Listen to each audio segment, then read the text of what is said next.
Today I'm reviewing Luminar Neo, an incredible photo editing software that harnesses the power of AI to give you full creative control over your editing. Now the great news is it doesn't matter if you're a professional or a beginner, this thing has an incredible amount of tools to allow you to edit your photos in pretty much any way you could ever want with just a few clicks and a lot of sliders. So there's a ton of great things about this software, and I thought I'd just give you my breakdown after using this software for, well, a long time.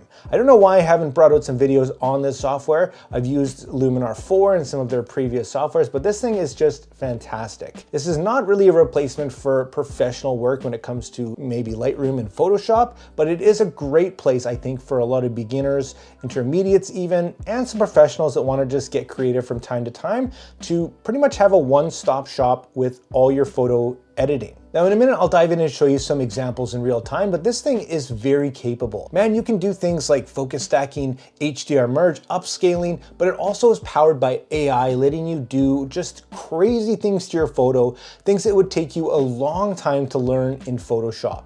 The creativity and the ease of use is by far the best things about this software. It is subscription based with an option to buy it completely outright with a one-time fee, which I really appreciate. You can't really do that anymore with Photoshop and Lightroom, unfortunately. So giving you that option with unlimited future updates is just a really big plus for me as well. Now, as promised, let's dive in and show you the interface of this program and of course, edit some photos.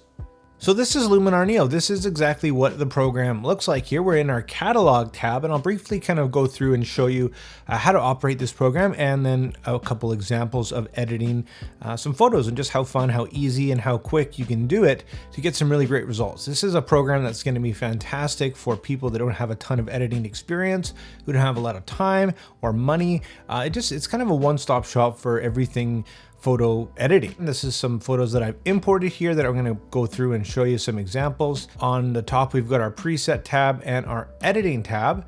And on the right here, we've got some extension and some generative tools for AI.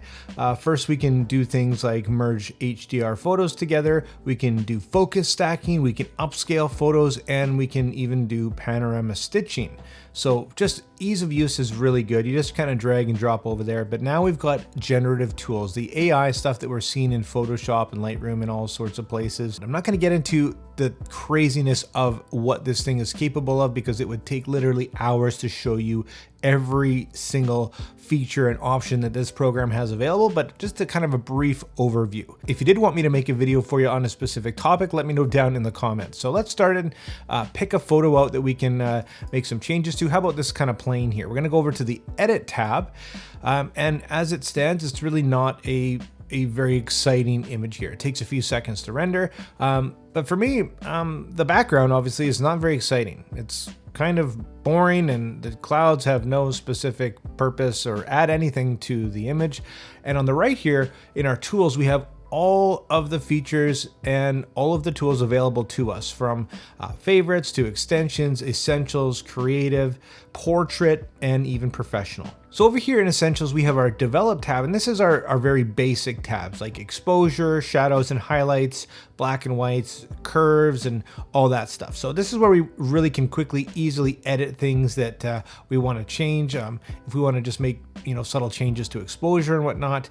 But there's also lots of AI tools, really cool and creative tools that would have taken you a lot more time in Photoshop to do what this can do with just one little slider. So here in Enhance AI, this is something kind of like an auto button. It's going to give you an idea about what it thinks the photo should look like.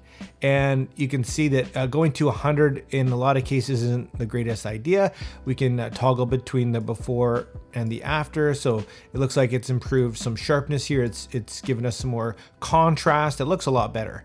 Going to 100 in anything is not usually the best idea though, but this is a really cool AI tool. It's kind of like hitting the auto button, like I said, but here I want to do something a little bit different. I want to change the sky, the background. So let's go over to Sky AI here, and let's pick out a sky. Let's completely change this image. Let's go to a nighttime sky. So we click on that, and literally just like that, it's done all the masking, all the heavy lifting, and threw in the sky. And even here behind the glass and whatnot, it's done a pretty good job at putting that sky in here and making it look almost kind of natural. So kind of neat. So let's head back up to the Enhance AI again, and let's throw that on and see any changes that it makes here. It looks like it's adding some clarity, making it more dramatic. And for me, there's still some hot spots here. Obviously, that is going to be a reflection from the sun before. So we'll head into the Develop tab, and we'll bring the shadows down a little bit and the highlights as well. And look at that. Just a few clicks and a few sliders, and let's look at the before and the after. There's the before and there's the after. Just taking a relatively monotone, kind of boring photo and made it kind of interesting, kind of different, and it's really that simple. So let's check out another example. Next up, we've got this shot from Mexico here, kind of a cool sunset, kind of golden hour, maybe just after. And we've got kind of a moody photo here with a few lights on these sailboats here. And when I was there taking it, it really felt special. It really felt kind of magical, and it was almost like the haze was kind of coming over everything, and this doesn't do it justice. It rarely does. So let's go ahead and maybe try and bring out some saturation. Let's use that AI Enhance to see what it thinks we should do here. So obviously that's way too much for me, but let's bring it up a little bit here, and we'll check the before and the after here, giving it a bit more saturation, bringing out the vibrance a little bit. Looks pretty good to me. But what I want to do is use a cool feature here to bring out a little bit of the glow of these boats here, the lights on the top. So I'm going to go down to a cool tool called Neon and Glow, and I want to go to Glow here, and I'm going to refine the object here. Basically, we'll start at 50, and we're going to refine the object. I'm going to pick my size here, and then all I'm going to do is basically click where I want to have some extra glow. And yes, it is yellow for the moment, but let's just go and put a little bit of glow onto our sailboat lights here. Just really quickly, and that looks pretty good here. A few more clicks, and then we're going to go back to refine object, and we're going to kind of play with this a little bit. What we're going to do first, obviously, is we're going to make it more white because it shouldn't be yellow. That looks terrible. And then we can play with the contrast, the background, and the overall amount of our glow. And right there, it just looks like a little bit more kind of mystical haziness to our image here. I kind of like that look. That's kind of what I was going for here. In my mind, that kind of is exactly what I'm going for. And I want to give it a little bit more glow. So we actually have a glow feature in our creative tab here, and we can actually just throw on some glow, and it's going to do a little bit of what it thinks the glow should look like. And let's look at the before and the after here. So just a little bit more saturation here. It's going to make things maybe a little bit softer once again, and that looks kind of neat, a little bit more dramatic. And let's check out the mystical tab right above it. Let's see what mystical looks like. Put that about a third of the way, and let's look at the before and the after. Again, maybe smoothing it out just a little bit more, and that's kind of what in my mind I was going for. Just a little bit moodier with a little bit more interest in the boats, driving the viewer into our subject there. And again, let's have a look at the before, obviously quite flat, kind of boring, and the after. For me, that's really neat. And again, what did that take? 30 seconds? Just another example of how you can take your landscape photos or any photo really and just make some magic with it. Let's check out another example. And this time we've got some people here. We've got a blown out sky. We've got an underexposed subject. So let's see what we can do to bring this back here. Using Enhance AI once again, that auto button per se, you can throw that up here and let's just see what it does. So right off the bat, it's added some saturation, some vibrance, and maybe some contrast. Here's the before, here's the after. But let's bring back some of the shadows here in Develop as well. So yeah, let's bring back some of the detail that's lost in the shadows, and we can go down here to our portrait settings, our features, and look at the face AI. Let's just go ahead and see if we can relight the face a little bit here. And because there's two subjects, it's not going to work really well here with a lot of these options, but look at all the amazing things you can do with the eyes, with the face. We can slim the face, we can change the eye color, the iris visibility, enlarging our eyes, change our lip saturation, saturation, redness, change the shape and the size of our eyebrows, of our mouth, of our eyes, whitening the eyes, all sorts of crazy things. And again, this is not a great example because it's a couple portrait and not a single person, but let's check the before and the after once again. This is the before and this is the after. Able to recover a lot of that lost detail and save this image, as far as I'm concerned, in just a few clicks. Fantastic. And finally, here's another landscape photo, and it's kind of boring as it stands. So let's just kind of see what other features we can pull out of this thing.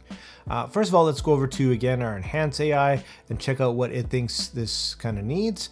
Obviously, 100 there is way too much, but just a little bit looks pretty good, if you ask me. Again, a little bit of kind of accent, we'll call it, and some drama to it, bringing back a little bit of the blues and some of the warmer tones in the top.